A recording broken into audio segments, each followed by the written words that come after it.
What's up, Pickleball fam? Welcome to another edition of the Inside MLP podcast. I don't know why I said edition so weird.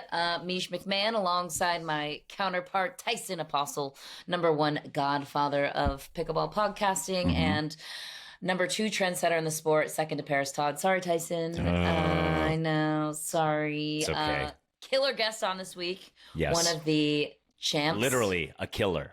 Literally a killer. A killer. Hint, she plays for the Orlando Squeeze, and she was the MVP. Pretty big deal. And they built an entire team around her, and it worked. Can't wait. It's going to be fun. Yeah, and you were there in Atlanta, drinking in all of the action. How was it? It was so fun. My voice is still fully intact, not as raspy as our friend Anna. It was amazing. I got to play in MLPalooza. Unfortunately, team did not do that well. Dill's Pickles. We lost. We should have won. We should have won. Blame it on the coach. I know. We freaking lost in a dream breaker to Jilly B's, Steve Kuhn's team, Jillian Braverman's team. I split I played Son. She's from Australia, part of the, MLP moving internationally movement. She's awesome. She was great. I won my game, but I only got to play one out of the four, sadly. I got really nervous in the first game. Brooks, our lovely commissioner, beat us in the first match, which is not very nice. He played with Sam Flaxman. Brooks is wily. Very good. You know? Yeah. And I got thrown to the Wolves in game 3. We were already down 2-0. Call me the Orlando Squeeze. Down 2-0. Get thrown in there against freaking Sam Flaxman, who laid the hammer every freaking point with Brooks Wiley. I played with Brian Levine. I feel like I let Brian down a little bit. I was a little tight. First game for me. It didn't go well. Sam was like literally hitting everything so hard. I thought he might have been a pro. It was a little annoying. But anyways, we did get a win against the Dominators in day 3. We just took a while to get warmed up. Yeah. Sometimes it takes a couple days to warm up. Yeah. So anyways, that was really fun. Atlanta was amazing. MLP is back. It's so fun. I love being a part of these events. I get so excited going into them. I'm exhausted by the travel day, but it's so fun, so incredible. I love watching the teams come together. I love that it becomes like an individual sport into a team sport. I'm a big team sport gal, so I'm a big fan of this. I know some of these players are maybe like back and forth on the rally scoring thing and get all, persnickety about teams and whatever. But like, let's all have a moment to appreciate how amazing Major League Pickleball is. Because it's so fun. And it's so fun to watch. It makes it a spectator sport. I love watching the teams interact differently with each other, dependent on the dominant personalities on the team. Like some are stoic and quiet and somber, and they lead with dignity. And then there's the others that are loud and obnoxious and in your face and trying to rattle and trying to hype. And it's like, which method is better? It's dependent solely on the people on the team. Yep. I totally agree with you. It's so true. And I think it's good for everybody to round out their skill set to be a good team player. Because that's a lot of what it takes. I think that's a skill in life that's important. Like that was, and like coming up as a tennis person in life, like I played more team sports than I did individuals. And I think pickleball generally is more of an individual sport. Yeah. I think team sports are humbling and they make you a better person in so many ways. So that's another reason I appreciate MLP in that way. All these Major League Pickleball players are just character building constantly. Yeah. But it's also like it's forcing you to be a better person. Yeah. Like you don't like your team, be a better teammate. Yeah. That's my philosophy in life, but I love it. I love it.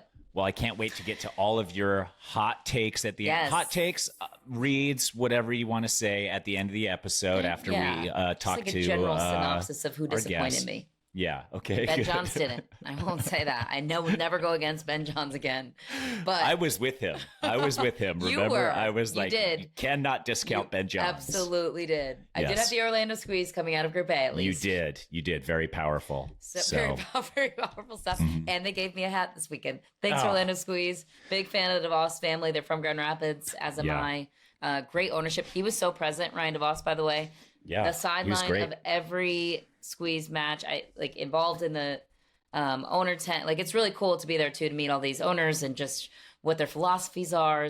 And obviously having this big sports background, we got to talk to him on the pod and I got to see him in person. I'm like, hello, it's me. Anyways, before we get to today's guest, let's give a quick shout out to our sponsors, starting with Margaritaville. Great event this weekend. Good job, Margaritaville. Michelob ULTRA, Cirkul, Toyota Prius. A lot of Toyota Prius Dream Breakers this weekend, Tyson. Dulce, Vida, Tequila, Hospital for Special Surgery, and Sunday Swagger. Of course, Fromuth Pickleball as well. If you want to get your favorite team gear, such as this amazing hat. Honestly, the Squeeze have the best gear. Somebody's ripping on their jerseys, their unis, but their gear as far as fan stuff goes, big fan. Go ahead to the MLP online store at fromuthpickleball.com to buy your MLP and MLP team gear. It's only getting better, and we're only getting started. Season 2 is upon us, everybody. Yeah. Whoop, whoop. All right, Tyson, let's get to our amazing guest this week. She was the 5th overall pick of the Season 2 draft. Could have been number 3, though, because the Orlando Squeeze dropped down to 5. Now a 2-time MLP champ and MLP Atlanta MVP, and she's a feisty competitor. We love watching her on the court. Anna Bright joining us again on the Inside MLP pod. Anna, thanks so much for coming on with us today. Yeah, thanks for having me, guys. Stoked to be here again. I hear that your voice is a little rasp after the weekend, understandably so. First question, the championship. Bring us courtside. What was that moment like for you to take the Season 2 championship right out of the gate in Atlanta? Oh, it was unbelievable. Yeah, my voice, I'm sounding a little bit more like you. A little more, not near as good sounding, but definitely pretty raspy. Yesterday was worse, but no, when we won, when we pushed it to the Dream Breaker, and I don't remember what the score was when I came in the second rotation, but I think I got 4 in a row. Then it was 18-10 for Rachel. And I felt like this was going to be it. She was going to send it home, and she hit this beautiful shot on Jade, and it was so exciting. We all crashed the court. It wasn't the same as if it had been like 21-20 and she won. It was at that point, it's like, okay, we're going to do this. Like, this is going to happen. But it was so amazing. It was super surreal. It was a more exciting finish than when I won in Newport. I would say, it comes down to the Dream Breaker, the epic comeback, but it was unbelievable. Okay, and just your voice is all raspy from celebrating nonstop. Have you even slept since you won? I've done plenty of sleeping. Okay. Honestly, like the voice, like 75% of it is just from cheering for, 75 to 80% is for cheering for my teammates, in my matches, and the other 20 is just from having a good time watching and kind of heckling a little bit and getting pretty loud, in some of the other matches. I was having a good time this weekend. Who are you heckling? Are you heckling like enemies, or are you heckling friends, like in a fun way? Like, are you getting under people's skin, or friends, are you friends in a fun way? Like, I think in the first match on Championship Court was like Miami versus the Brooklyn Aces, maybe, and Johnny Goldberg's the coach of Miami, he's over there. He looks like a mob boss. He's getting loud. I'm like, tell him, Johnny. Or like Hayden got told, like, got some verbal warning. And I was like, I can't hear you, H. Like, just having some fun. Okay. Cause we don't want the Tyson versus Tyler incident with you and someone else happening all over again. Or do we? I think people might want that. I think people like the drama. I want it. People Pick like your adversary. Drama. Who are you going after? Oh my God. Who am I going to go after? No, you don't need to answer that. No, I don't. No one comes to mind now. Anna, we talked to your team owner, what was that, like a month and a half ago? And I want to go back with you about constructing this team. You had a lot of input on this, and many, many comments throughout the pickleball community about Rachel Rohrabacher. Who is she? Where does she come from? What does Anna know specifically about her that nobody else does? Yeah, so the draft, I don't know that many people were either more stressed out about the draft or had done much more preparation than I had. My dad built this whole like software to do mock drafts. Like, he was trying to get it done quick enough to get it out online so people could use it, but it didn't end up happening. So it was just me and him were like doing drafts on there, thinking about philosophies and stuff and everything. And I decided early that I was going to go woman in the 4th round. I wanted to have, I feel like going early as a woman, it's it's tough. I feel like if you're a first round pick as a man, you have a little more flexibility. Like you saw Miami go man, and it did work out. You see like male, female, you see like sandwiches with the man. It's just kind of, but I think as a girl, like it's so important that you have men on your team who can win in mixed doubles. So I had decided I was going female in the 4th round, and then it was just kind of like who? Because I knew there would be good women around. I thought Tyra might be there. I thought Rachel Rohrbacher might be there. I wasn't too certain of that was the way I was going to go, but I was like, Vivian Glosman will be there. There's also going to be like Susanna Barr, Jill Braverman, Yana. So I feel like there were going to be good options at the Brosh as well, who might be there for me in the 4th. And how Rachel was on my radar is we knew each other in junior tennis. She's a few years older than me, but we played a couple times down here. She was always an unreal competitor. And then at the University of South Carolina, my team played her team, and she was so loud. She was so annoying. She was just, you just someone you didn't like losing to, but someone who was also a beast. And that year, I think South Carolina won the SEC championship, and she was so good in doubles and singles. She played singles at the bottom of the lineup, just like me. But I think, like I said in an interview, I think she was 20-3 her junior year, that year that I played against her. And my record, my senior year at the bottom, was also 20-3, and I was a really good doubles player. And so I actually asked Althoff Merchant about Rachel a few weeks before the draft, and I framed it and that I was helping a Challenger League team draft, and what would you Smart. What would you think about taking her early in the 1st round in Challenger? Because I didn't want anyone to really know where my head was at, that I was poking around asking about her. And he was like, no, like she makes too many errors. Like even in Challenger level, this was Althoff's he said not first round. Okay. He didn't think she was 1st round in Challenger. Wow. And that kind of turned me off. I was like, oh, like, okay. Because I really trust Althoff's opinion. But then Althoff practiced with her like a few days later because they're in the same area. And he texted me, he was like, she's improving really fast. Like, actually, it's definitely it wouldn't be a bad call. And another big factor that led me to do it is Johnny Goldberg, coach of Miami, big help in the draft there. Him and Regina were super high on her. And I had seen her play. She had a few like very solid results at this point, nothing groundbreaking, but good mixed results with Will Sobeck, including beating Susanna Barr like twice in the same tournament. That was big to me and showed she could play the right. And then, her and Regina had beaten Lauren Stratman and Lindsay Newman. So she had a few streamed matches I'd watched, but Ben Johns was trying desperately to get any team to trade with him that would, so he could trade down in the 3rd and up in the 4th, just like he did last season to get Megan and Tyler. And I had heard that Miami was strongly considering doing it, and that would have given Miami the 3rd pick, or the 1st pick of the 3rd round and the last pick of the 4th. And I know Johnny. I knew that meant he wanted Rohrbacher at 48. And I was like, okay, he's not gaslighting me. Like, he really believes in her, and that he was seriously considering doing that. So that was big. And then, I called her the night before the draft, talked to her, got a good feel for her IQ of the game. I always really liked her. We were friends at this point.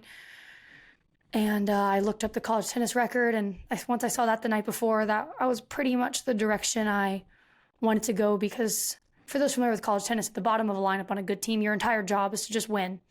Mm-hmm. Doesn't matter how. The best teams are the teams that are the best at 4, 5, and 6. It's not the teams that are the best at 1, 2, and 3. So the bottom line, you just have to win. And it's a lot of pressure. And I knew she could handle the pressure, and I liked her game. I didn't know how good she was. I was hoping for the level in this event, in the 3rd event, but we got in the 1st event. So it's, sorry, I've been talking for like 10 minutes, but no, that's interesting. You're the guest. That's kind of my thought process with that pick. Yeah. So you called her. How many calls did you make, like those nights or days or weeks leading up to the draft with other players? Were you talking nonstop, or was Rachel like one of the few that you were reaching out to? She was one of the few. I didn't talk to too many people, honestly, because most of the players I'm already pretty familiar with, have a feel for, people who don't play well together, or people who I might want to play with or not. She was more of an unknown. I did talk to a few men because I wasn't Andre was my first choice if I could get him. I was actually so nervous I wasn't going to get him, though, when so many women went in the first, more than expected.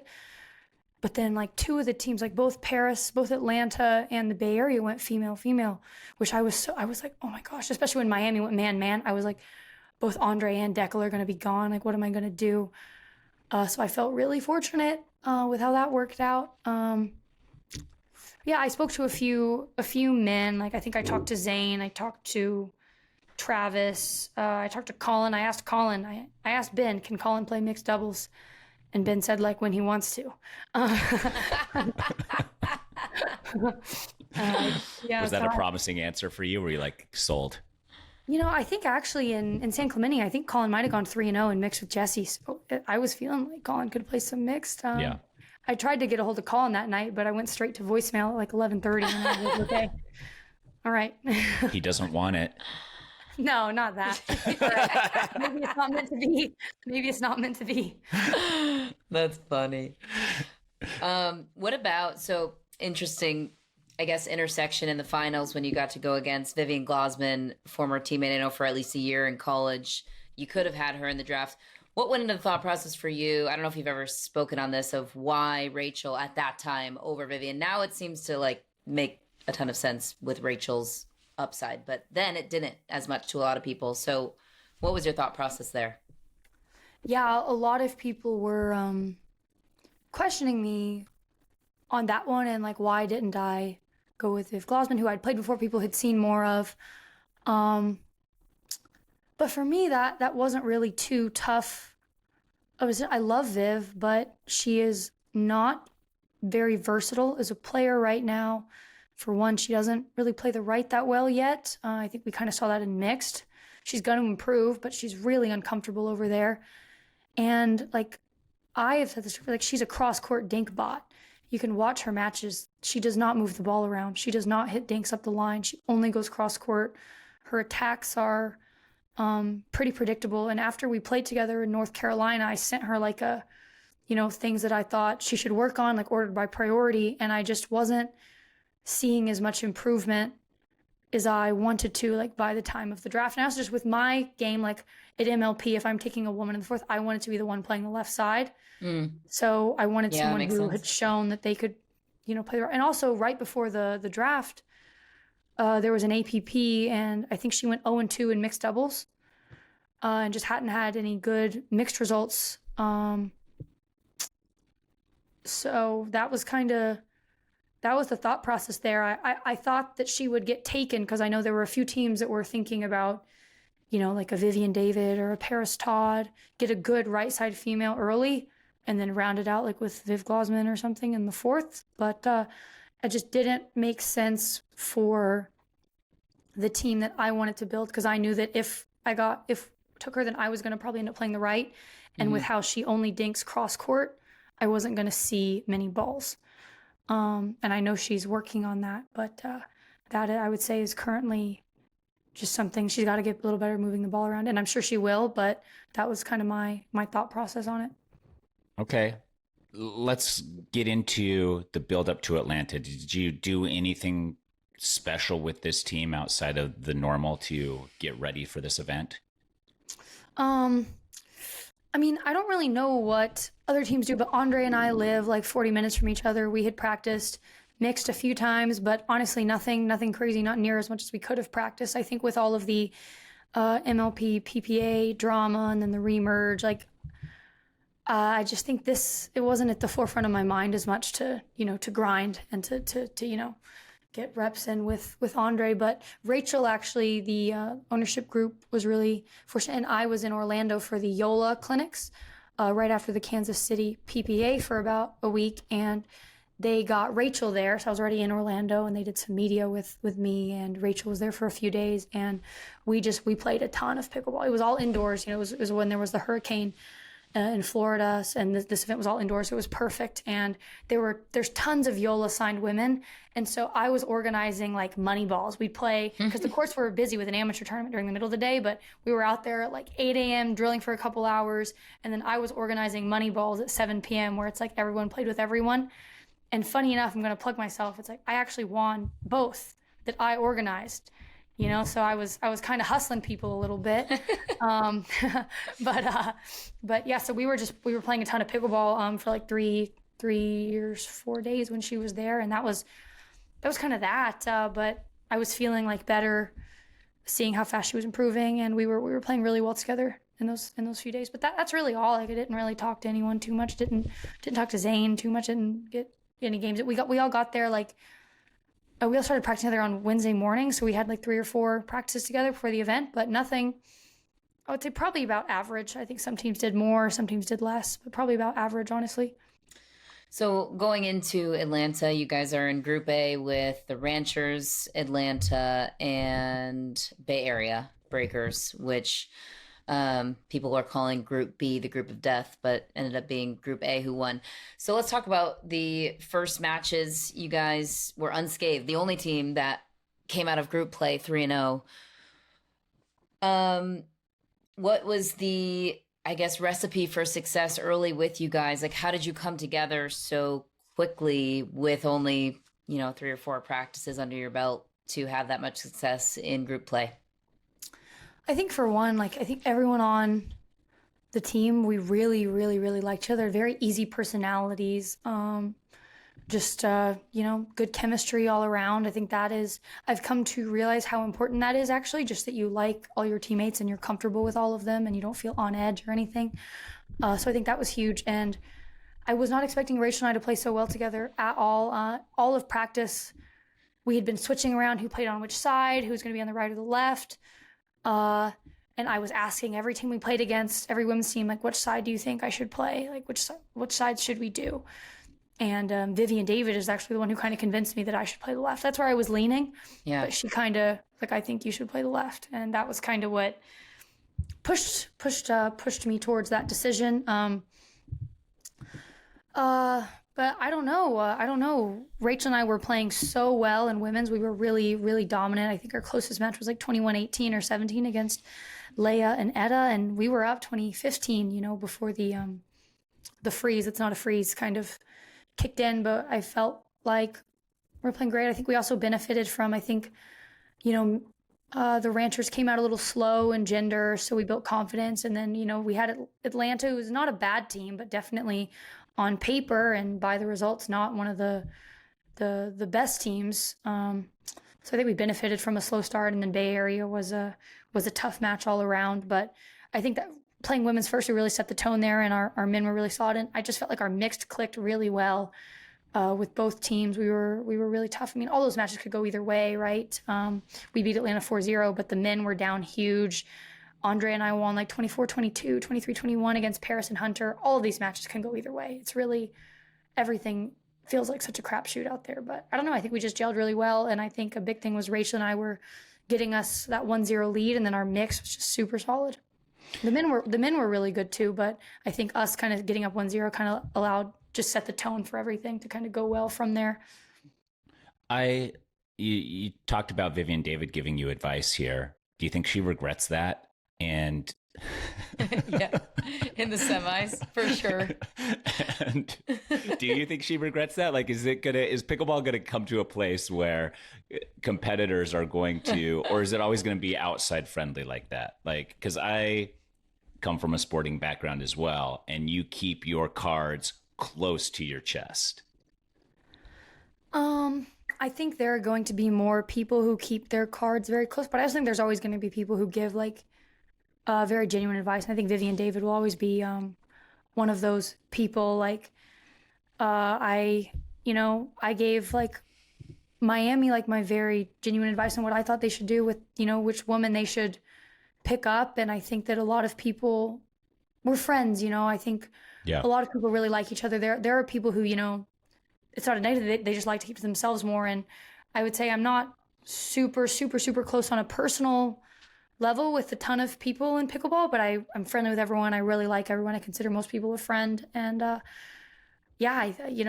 was talking with Irina about, what her and Annalise should do. She was telling me what she thought me and Rachel should do.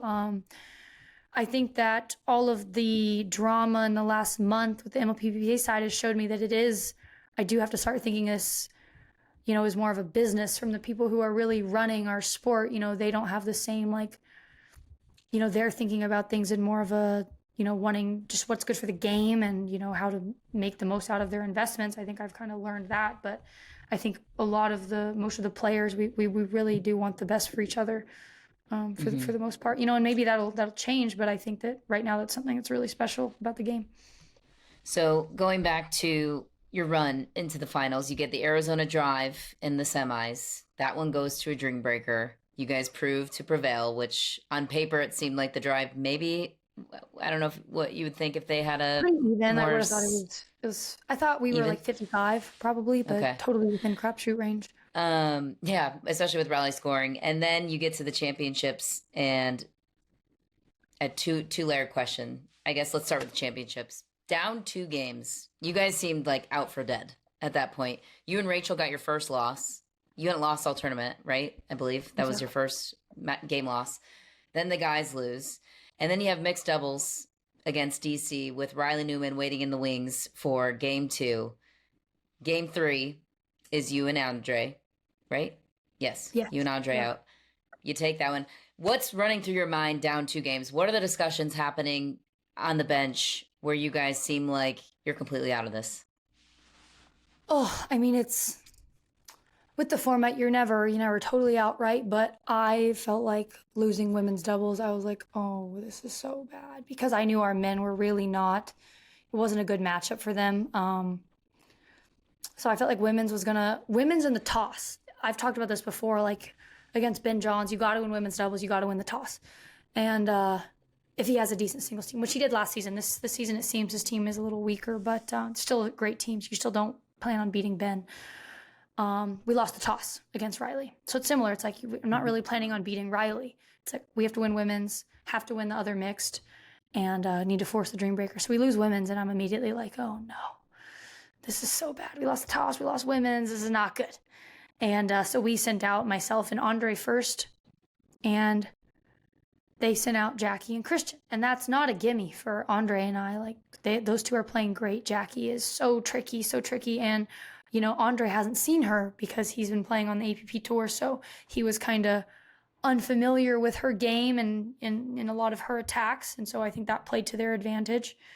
But we scraped it out. We were up. They brought it back.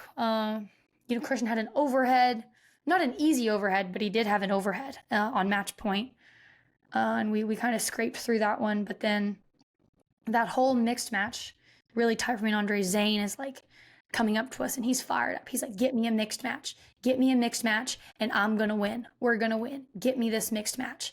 And he believed it. You could see it in his eyes. Like, he totally believed it, that if Andre and I could get that win, he was gonna bring it home for us and send us to the dream breaker. Not him, Rachel too, of course, but Zane like really believed it. And literally, like, Andre and I won, and I thought they could do it, but I was like, oh, this is bad. This is really, really bad. Like, oh my gosh. But I said to Andre, I was like, hey, like, Kyle Yates did it, like, no disrespect to Kyle, but like, Kyle and Viv David beating Riley and Lindsay in a must-win situation was a huge surprise. That was like huge.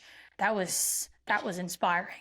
And I was like, hey, like, Kyle Yates did it. Like, I was like, it can happen. Like, it can happen. Anything can happen. And then also a few points into the match, Rachel and Zane started so hot. I remembered that Zane has actually beaten Riley in mixed this year. Zane and Susanna Barr beat Andrea Coop and Riley Newman in April.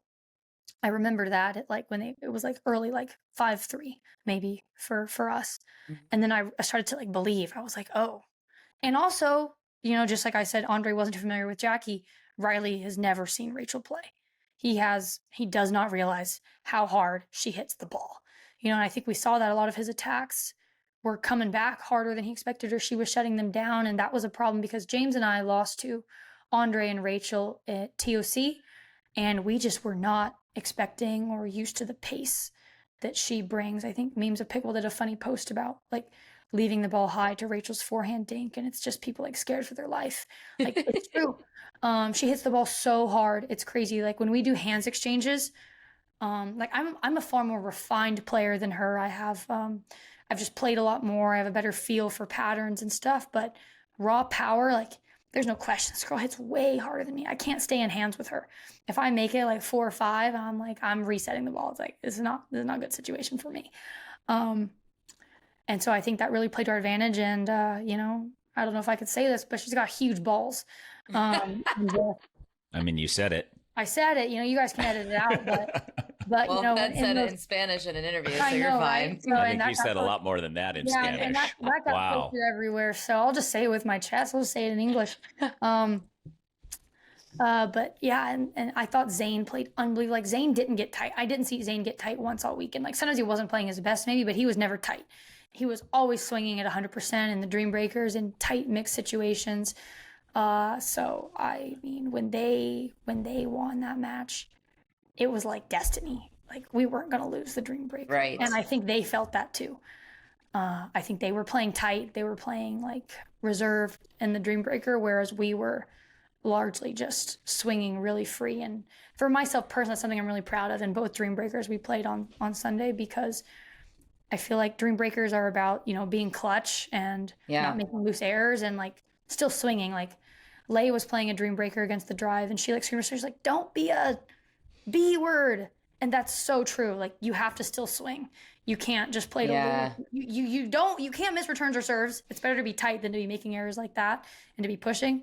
But you can't like be like tense and not swinging. So that's something that I feel like I've never done better. Yeah. Other than when I played Hayden and Mesa. But other than that, we were all swinging free, and I think that showed, and that's why we pulled through. So how do you get to that point where you're swinging free? Like, what is the mentality? Because it's such a high pressure situation. Right. I don't know. I think for me, it took playing enough of them and just realizing like you're not going to win. Like playing tight, you might as well give yourself, like be tight on the serve. You can be tight on the serve, especially if the girl isn't going to approach, if she's not going to come in, which both of my opponents weren't. I was like, you can push that serve in, that's fine. But after that, you got to swing. You got to swing. But for me, it took playing enough of them to kind of realize that that's what had to happen. And I think, you know, for someone like Rachel, she didn't need to play any of them. She's just loose. She's just loose out there. Rachel was so amazing all weekend. She's like, after we played women's doubles against the Ranchers and we won, she goes like, that was so exciting. I can't wait to play mixed. And we win our first match, and I need like minimum half hour to decompress after one of these matches. Like I just sit alone. I don't talk to anyone. And she's like, that was so fun. I can't wait to play again. And I'm just like, are you okay? Like bro, like, are you all right? You know, or after our first Dream Breaker, she's like, that was so fun. I love Dream Breakers. I'm like, oh my God, what? That's so funny. Just an adrenaline junkie. I'm like, they're fine, I guess, but like, they're so stressful. She's like, that was so fun. And I was just like, oh my God, you're a freak. Like, okay. I know. She okay, lives for the moment. I love the moment, but I think she lives for it. That's what I was gonna ask you in depth about with Rachel, because not everybody's cut from that cloth. Not everybody's built to be able to handle the mental pressure that comes along with MLP when you have the team on your shoulders, and she thrives in that. And did you know that at all when you were scouting her for that 4th round pick, that she was made to compete like that? I imagine, being a former tennis player in the SEC, you had some inclination that she was built like that, but how much did that weigh into your decision with Rachel being on your team? Oh, that was huge. It's like what I said, like the college tennis record, like she was 20-2 at 5 and 6 singles. I was like 23. Like it just shows, it's hard to understand maybe if you aren't familiar with the high level college tennis environment, but it just shows that you are clutch. It just shows like a clutchness and a being willing to, you thrive under pressure. Because on a good team, a loss at like 5 or 6 singles can't happen in big matches. It can't happen on good teams. And also in doubles in college tennis is kind of similar to an MLP match. It's 1 set to 6 games, which is not a lot of time. Anything could happen. And her doubles record was unbelievable. So that just shows good doubles instincts, which does translate to pickleball. And just like being clutch, being a dog. Like I said, she was loud and annoying. You know, that's what I want on my team. I want someone who thrives in the team environment. I think this event, I really realized how much I always want to have like teammates, because I'm like this, who live and die by what happens when you're not playing. Mm-hmm. Like who are standing, who are engaged, who are reacting like loudly, and just like, you know, who really are living and dying by what's happening when you're not playing. You know, it's not just about your match, it's about the other matches too. Like when Rachel and Zane were playing Rafa and, or not, was it? No. Deckel and Vivian Glosman, I was like so tired, I couldn't even watch. I could not even watch. I was like tough. And me and Andre were both like pacing around on the sidelines. We kept bumping into each other, and never almost, but being pretty off balance. I was like, oh wait, like we couldn't, we were so anxious. And that is like what makes it the most fun. And I think that's a big part of competing well as a team in those moments. And I also, like, everyone played their part. I mean, Rachel, you know, was like obviously the stud and I think kind of the darling of the tournament. But Andre and Zane were so huge, and it was so huge having Andre and Zane because it kind of felt like we had like 3 players on the team. Rachel's pretty new, like still has a good eye for the game and everything, but who could kind of like help and act as coaches, especially Andre and Zane. I feel like they were so helpful to us in women's. In mixed, when me and Andre were playing, Zane was seeing stuff and talking to us. You know, me and Andre had things we were noticing to talk to, because you notice things when you're not playing. It's easier to see things when you're not the one playing, and I feel like that was a huge asset to our team, just that we got along, we communicated well, because there are a lot of people, like, I'm a tough person to coach.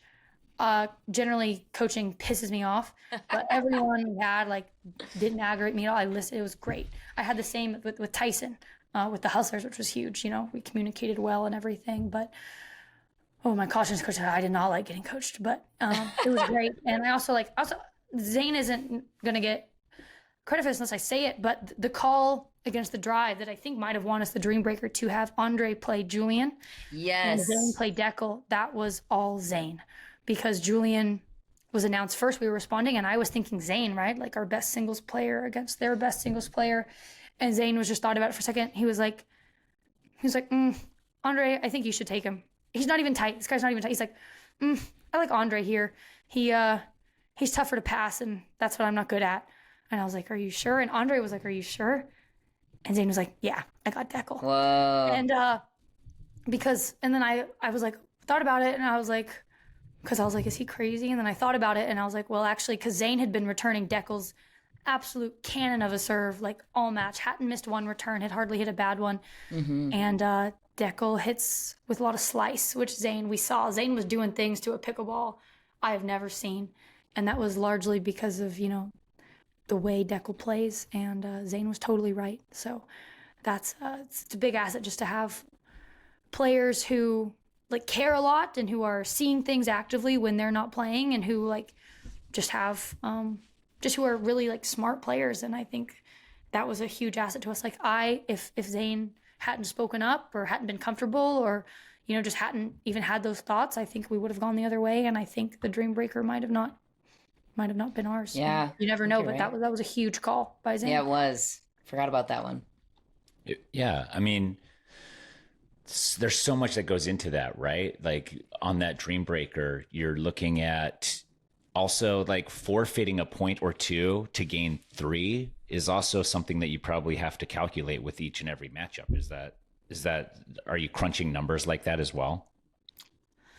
Not really. I feel like the only time you see like people engage in that mentality in Dream Breakers is mostly when you see women versus men. Otherwise, I don't think people are thinking about throwing. Like, I think that there's a very good, Andre did better against Julian than Zane would have. I think Andre went 5-3. Yeah. Including that absolutely epic point, because Andre's really tough to pass, and even no one's ever seen him play much singles. And I even think Julian was like, who is this guy? You know, like after, because I think Julian on the first point, he did something like a little shrug. He's always doing little expressive motions that are funny, but a little aggravating when you're playing against him. And I think he was like, what were they thinking? What were they thinking? And then Andre proceeds to just absolutely ball out. And it was like, yeah, that's what we were thinking. This is what we expected.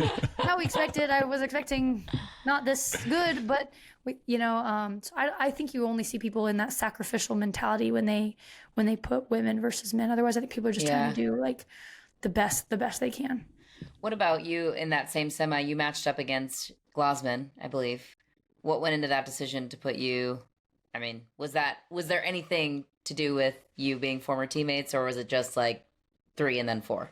Oh, honestly, it was more 3 and 4, but I was really expecting to do Vivian David third, because Vivian David beat me pretty badly in a Dream Breaker in Mesa. And so I was expecting that.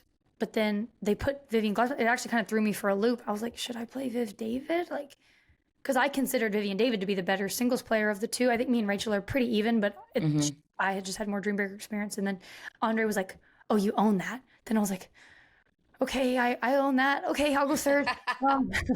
We ended up going 4-4. It was an even split. But the rest of the team, like I held my own, you know. Yeah. I would have liked to have done a little better, but you know, 4-4 is not bad. But the rest of the team is where we got all the separation. I think it was 5-3 for Andre, 7-1 for Zane, maybe, and then I think Rachel was up 5-2. She didn't play the fourth point, so I think that was where we got our separation. But I was expecting to play Vivian David, and then I was thrown for a loop, and Andre was like, "You won that?" I was like, "Yeah, I do. I own it." Yep. I also really liked when you, in the post-game interview, reminded Zane that you brought him from last place to first place. Had to. The Frisco Pandas. Most improved exactly. Player. Both me and Zane always keep that man grounded. Yeah, me and Zane always both went into interviews like knowing what we were going to say. Cameron would ask a question. It didn't matter what she asked. We were going to say what we wanted to say. Like you're a little bit more groomed than Zane. Calm that man down. I'm trying to get in like these like subtle roasts and stuff, but he's going to keep coming. He's not going to stop. Like, man, he was so funny. I think our interviews were probably the best as a team, though Federico and Tyson did have some amazing bits. I have some coaching bits for these people. I was like, not on national TV, please. You were fine. Coaching. Oh my God. Some of these. You can't tame the prince and the king. They're going to do what they're going to do. That's a fair point. The first round prince and the second round king. Can you imagine Tom Brady doing an interview like some of these guys did? Can you imagine? Oh my gosh. Do you think some of these guys are going to start hiring writers to write really good zingers for them? I think the only people who might need writers are the people who aren't already given zingers. Okay. People currently zinging around. I don't think we'll have good writers, enough. But yeah, I think maybe. I heard Tyson Apostle's available. If Andre available. starts cracking mad jokes, you know that someone's writing them for him. Because so he's got a team of writers behind him. He's about as like, you know, Eastern European as could be in his interviews. It's like, how do you think we played? Oh, I think we played great. It's great. Good. That's hard a lot of stop. cross-court thinking, Yeah. patient, just, you know, yeah. Yeah, straight to it. I like it. Yeah. How we're going to wrap things up here soon, but how, like, you win this thing and you have to have some type of satisfaction from building this team, knowing it all worked out versus people we've talked to in the past, other players that felt very confident in their team, probably have opposite feelings. Like, what was that moment like? Were you like, I'm a genius? What's going on in your head as you're winning this thing? Whether or not we won, at that point, I already felt like a genius, to be honest. Having made Building softwares around the draft. How the event had gone, right? Making it out of group play. Yeah. Was when I was like, okay. Like, even just going 2-0 after Friday, I was like, this is enough validation. No one can say, like, you know, because I think, no shade to Megan Fudge, but the night of the draft, she did a tweet that just made me feel so much anxiety. It was like, I felt like it was a direct call out to me. What was it? Rachel felt like it was a direct call out to her. Like, the Squeeze ownership group felt like it was a direct call out to them. It was like, it was something, she was just advocating for Susanna Barr and saying, she said something like, you know, it's hard to feel worse for anyone than, you know, you feel for Susanna, like, medalist this year in the APP, both her mixed partners on the team. She still doesn't get taken. Shiny, new, and unproven was clearly the theme of this draft. She said shiny, new, and unproven were clearly the theme of this draft. I think referencing, you know, Rachel, Tyra, and Vivian. Probably Tyra to a lesser extent, but definitely Vivian Glasman and Rachel Rohrabacher. And because Zane wanted Susanna. Zane wanted Susanna. Yeah. Andre wasn't sure. They've never really seen her. Zane was like, "Who is Rachel?" Andre was like, "I've never seen her. I don't really know who that is." You know. Yeah. So I felt like so much heat, and I felt not bad about the decision, but I was like, "Oh my gosh," you know. I didn't think that. I thought the way that she felt was fair, totally fair, you know. But once we were 2-0, and the Bears was 2-0, we were going to make it out of group play. I was like, okay, you know, teammate out of group play. I honestly didn't. I felt like pretty 50-50 in whether or not we'd make it out of group play before the event started. But it's funny.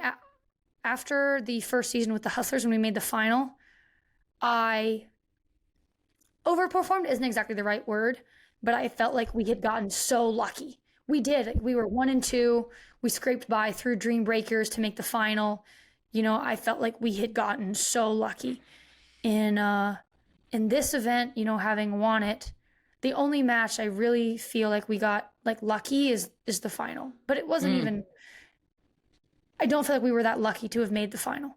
So I feel like we're more, you know, there's no winning again. It's hard to say you're going to win again. It's hard to win. People make adjustments. People have seen Rachel now, which was a big edge for us. It's just the unfamiliarity.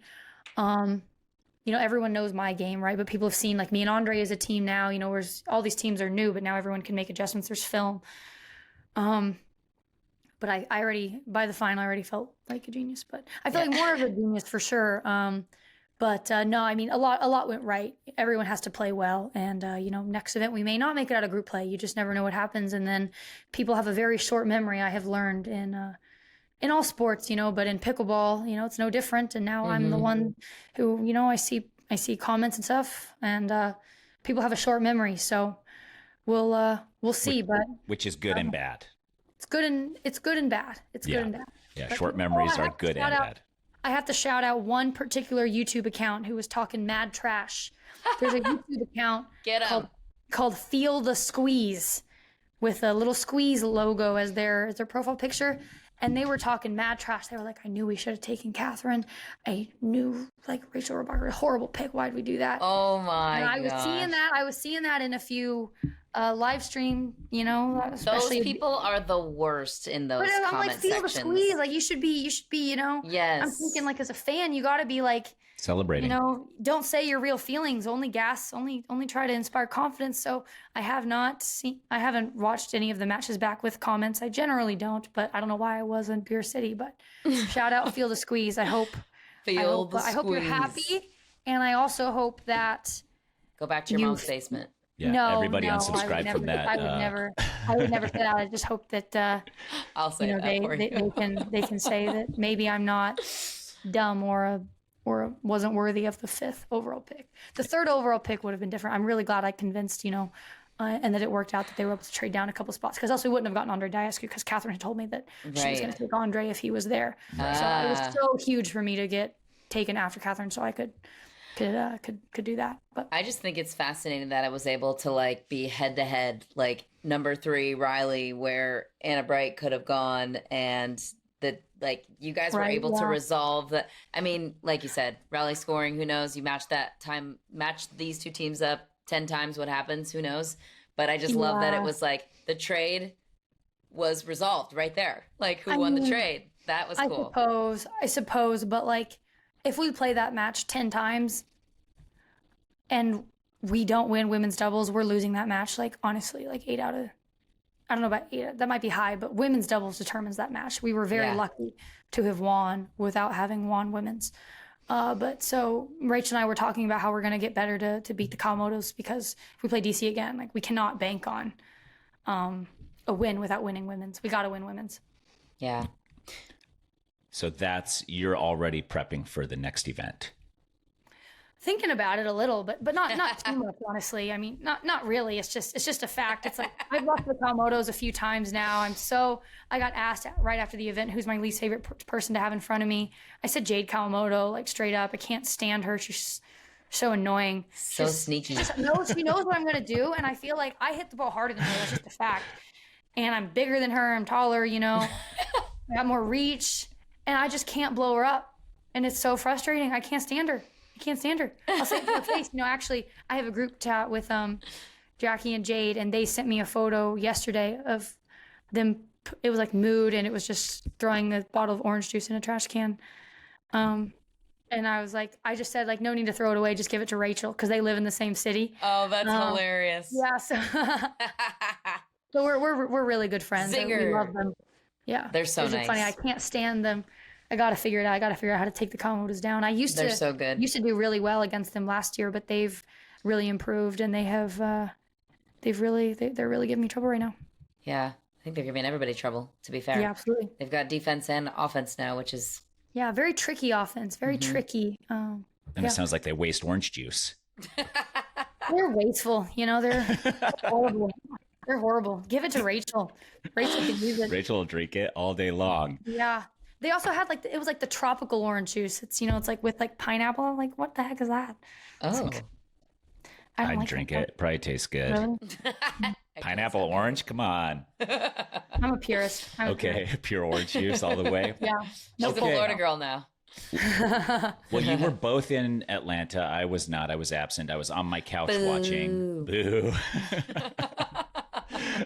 But before we wrap this thing, we got to hear some hot takes. Michelle. Yeah. I mean, I don't know if they're hot takes, but Well, they're like surprise takes of who didn't do well. Yeah, let's hear. Who did you have high hopes for going into this thing that did not perform or that needs to work on their game for next event?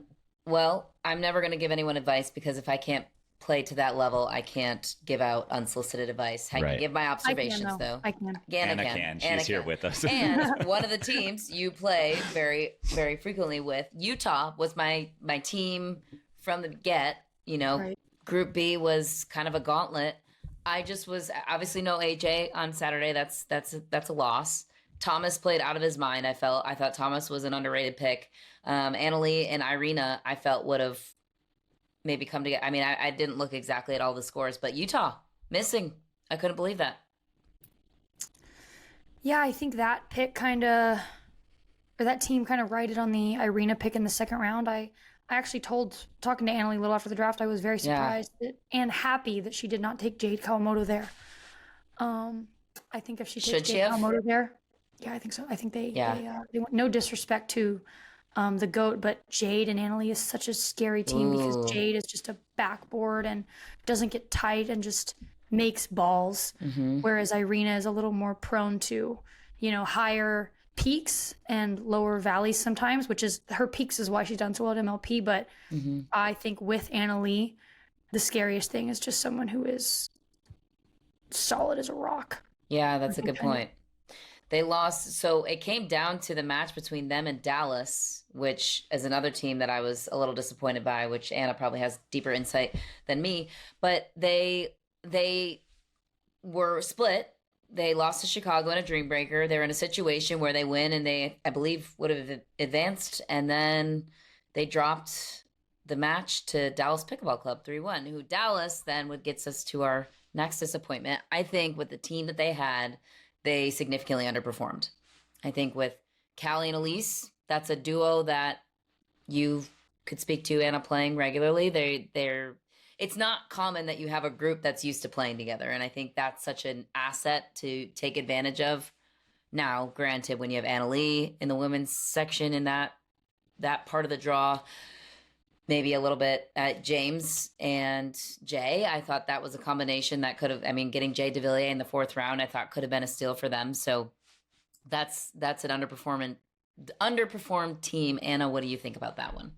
Yeah, Dallas definitely underperformed. I thought Dallas was one of the top 3 teams on paper going into it. I don't know, Callie and Elise, they did beat Annalie and Irina, but I don't think that match made the stream due to some technical difficulties, but they just broke down Irina. They played well in that one. But I think what really just started the whole event off wrong for Dallas was, they started with James on the right in men's doubles, which I don't think, hindsight's 2020. Don't think that was the right decision.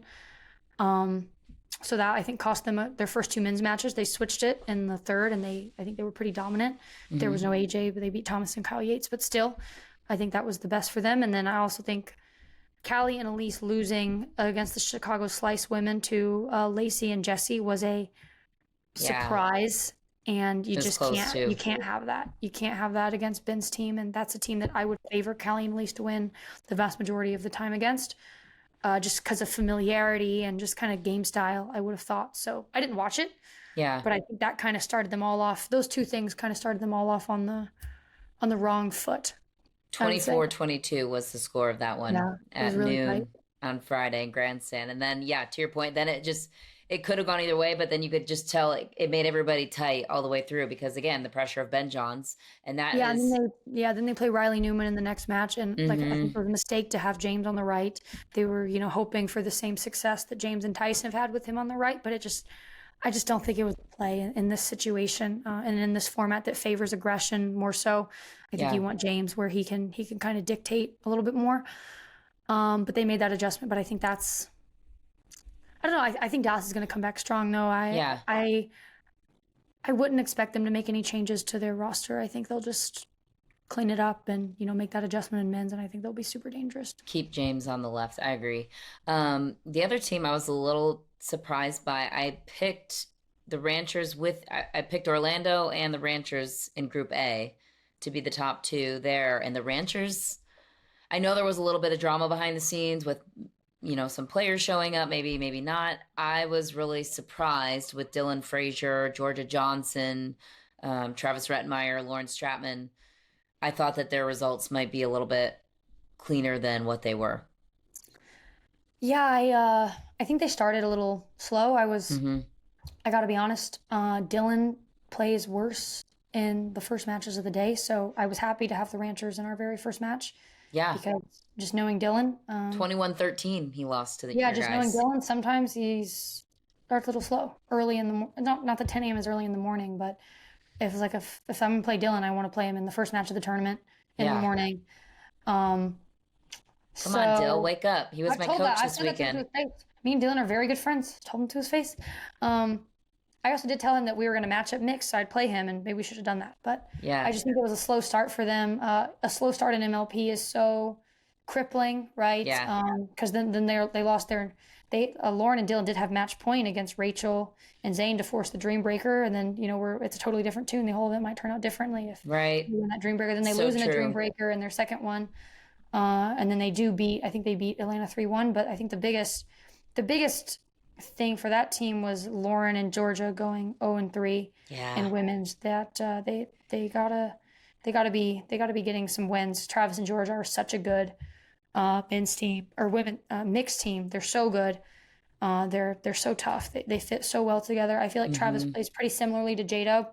Just kind of lets Georgia do her thing, doesn't come over too far, and just is always ready to clean up. And he doesn't make a lot of errors, so I think they fit really well together. And then they're solid around. I just think Lauren and Georgia need to find a way to snag some more wins in women's, and that team's already really scary. But if Lauren and Georgia are winning 50% of women's, it's really scary. Yeah, and the score lines, I mean, it was close with Atlanta for them, but other than that, it was not super well. I guess against Etta and Leia, it was 21-18 as well. So, yeah, to your point, just a couple of points there. So those are my three teams that I was surprised by. I felt like they underperformed. Is there anyone I'm missing on that list for you, Anna? That's my list. As far as teams go, I'm trying to think about if there were any teams in Group C. I know. Just shout out Miami doing so well. Allison Harris. Yes, that was on my list too. I think she really, obviously I think on the player standing, she was still pretty low. But just watching her, she totally belonged, and she played like her mixed match with Tyson against Ben and Jesse. I think that was the hardest Ben and Jesse were pushed, and she played lights out. So really, really happy for her and happy for the whole Miami crew. Very scary team. They were fun. They were really fun. They were really electric.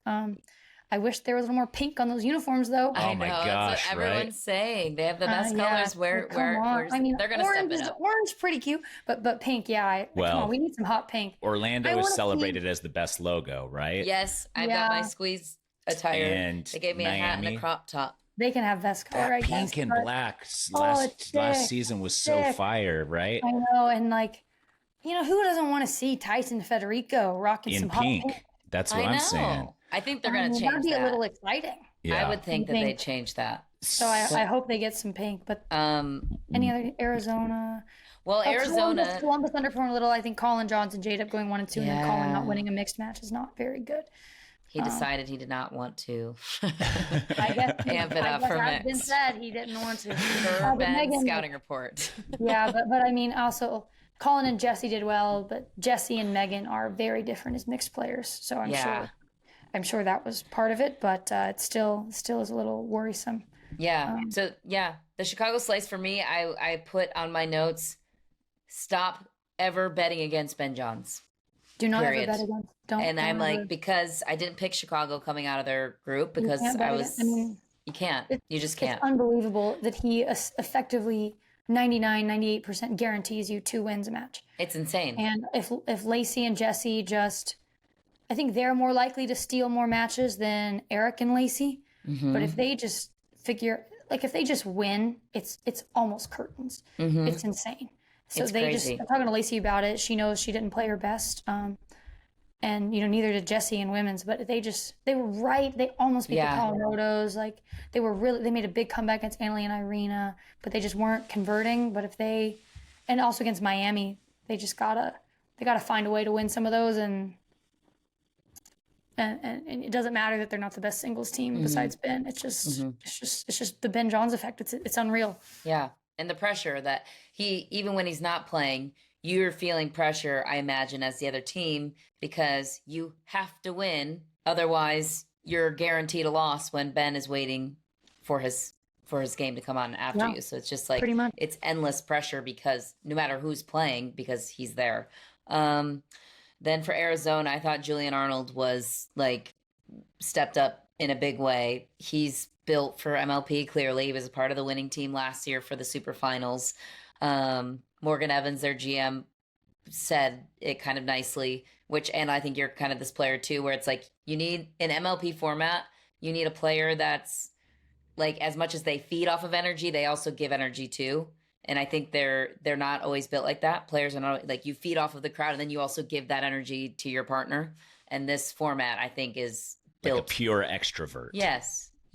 That's actually, I think, what he said. Yeah, a pure extrovert where you're able to get energized by other people's hype, but then also give that energy without getting exhausted from doing all of that energy transfer.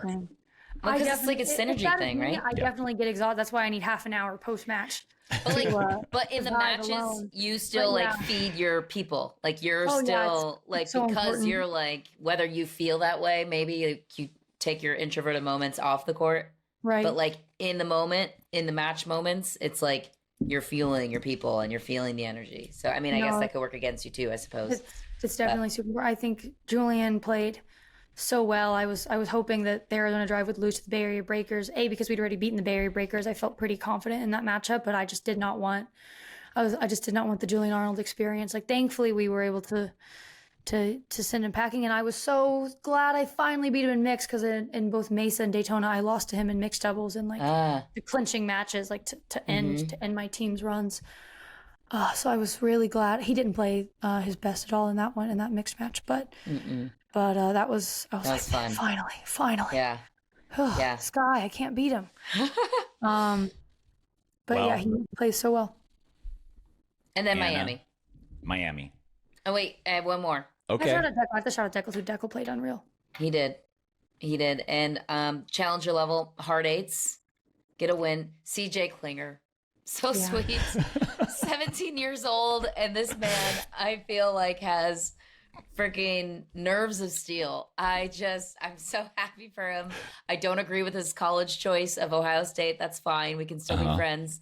But CJ what about Klinger, the sunglasses? Congratulations. Love the sunglasses. I love the sunglasses the memes posts about this man were hilarious. Yeah. What a boss, dude. And Eva Radzikowska.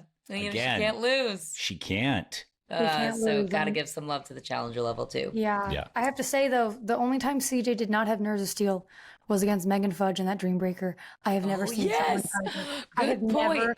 I have never seen someone tighter. It was so funny. But other than that, he was the MVP for sure. But that was hilarious. No, you're right. And they did it specifically to like rattle him. And that was Dallas, right? Yeah, Dave. 17-year-old kid seems pretty sheltered, playing against a girl, That's a lose-lose for a guy. Understandably made him a little uncomfortable, and Megan is like loud and fiery and in his face, and she's just getting everything back. Oh, that was really funny. And then Yana stepped up big and for it.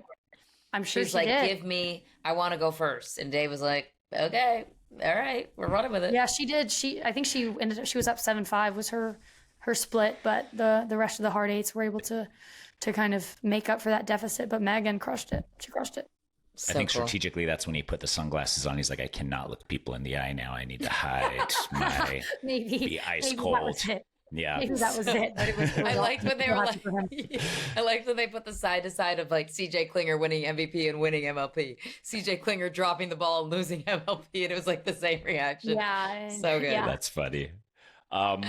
Anna, thank you so much for taking the time to be here. Huge congratulations on your win and being MVP as well. And we look forward to seeing a lot more of you. Where can people get more Anna Bright? The podcast.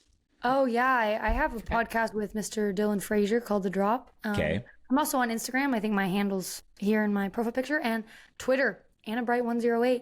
I really like me some Twitter. I'm pretty active on Twitter, too active on Twitter, but that's Yeah, you what seem more like a words person than a pictures person.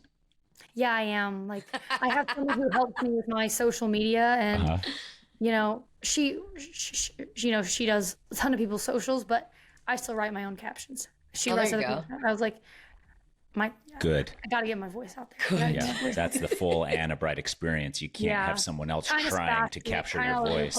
Yeah, I actually was gonna write something. James just told me it's like my voice is so like identifiable in writing, and I guess I think I'm funny. I'm gonna do it. I think you're funny too, and I do like your voice, even when it's not raspy. I kind of like it when it's raspy. James actually doesn't like it. He's always like, after the last season, he's always like, when are you getting your voice back? Like, I like it raspy too, but I'm biased. I kind of like raspy. it. Do you like it? Do you like it, Tyson? I like it fine. Yeah, either way. That's a good ambiguous answer. I like that. I'm either way. I know your voice not raspy. It's great. Either way, it's the same tones. Like, I can still tell it's Anna Bright. Right. So it doesn't. Today is fine. Yesterday though, I was kind of struggling to talk in the morning, but now I'm good. Yeah, you sounded great. So James once told me that I sounded like Zayn Navratil. When I first met you guys, actually, that was really. He was like, you know who you sound like? That is definitely a knock on Zayn. It must have been. I was like, one of us is, I don't know how to take that. Thank you. Yeah. He said, you know who you sound like? And I was like, who? I was expecting Emma Stone. I get that a lot. He was Zayn Navratil. I was like, what? I don't think anybody that listens to this podcast would have said that. So, James Ignatowicz, everybody. Maybe he has COVID here. Is that a thing? Anna's man. What a goon. Yeah. What a goon. Okay. Thank you so much for listening and tuning in. Until next week, this is Inside Major League Pickleball. Paddle taps. Paddle taps. Anna, we do paddle taps here, regardless of if it's like, still mid-game, mid-match, whatever. Lots of paddle taps. All right. Sounds good. See ya. Thank you guys for having me. Bye.